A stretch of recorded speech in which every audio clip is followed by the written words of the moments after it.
Hello সবাই। আসুন আজকে একটা ঘটনা বলি। আ অ্যাকচুয়ালি আমরা রিসেন্টলি একটা জায়গায় গেছিলাম চাঁদপুর বলে। তো চাঁদপুর থেকে দীঘা যাওয়ার যে রাস্তাটা, আ ধরুন আপনি ওটা চাঁদপুরে যেখানেই থাকুন না কেন আপনি একটা টোটো করে নিলেন বা একটা অটো, অটো কেউ করে না অ্যাকচুয়ালি ওখানকার লোকজন মেক্সিমাম টোটো করেই আসা যাওয়া করে। তো আপনি টোটো করে নিন, টোটো করে সোজা আপনি গেলেন হচ্ছে আ আমার সাংঘাতিক ঠান্ডা লেগে আছে। আপনি টোটো করে সোজা ওই ০.৫ ঘন্টা ৪০ মিনিটের মধ্যে দীঘা পৌঁছে যাওয়া যায়।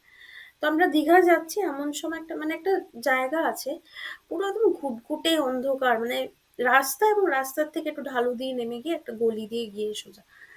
তো জায়গাটা দেখে আমার সাংঘাতিক ভয় লেগেছিল। মানে চাঁদপুর থেকে দীঘা যাওয়ার প্রচুর মাঝখানে প্রচুর এরকম রাস্তা আছে।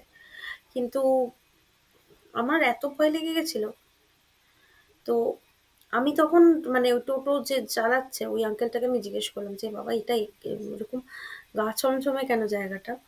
এতটা শুনশান দেখতে কেউ থাকে না?" বলছে, "না এখানে আগে থাকতো। কিন্তু তারপরে যারা থাকতো বাড়ির প্রত্যেকটা মানুষ অ্যাক্সিডেন্টে মারা যায়।" এবং এবার উনি আমাকে গল্পটা বলছেন যে ওনারা নাকি কোনো এক ধরনের অপদেবতাকে পুজো করতেন। এবার আমি ঠিক জানি না এটার মানেটা কি? অপদেবতাকে পুজো করতেন। এবং করতে গিয়ে সবার শরীর খারাপ হয়ে যায় এবং মারা যায়। এবং ওটাকে ওরা বলছে যে অ্যাক্সিডেন্টে মারা যেত এবং বলে যে আপনিও ফিল করছেন নতুন যে কোনো কেউ এসেও বলে আমাদের তো ভয় লাগে। এই জায়গাটা দিয়ে যেই যায় তারই একটু গা ছমছম করে।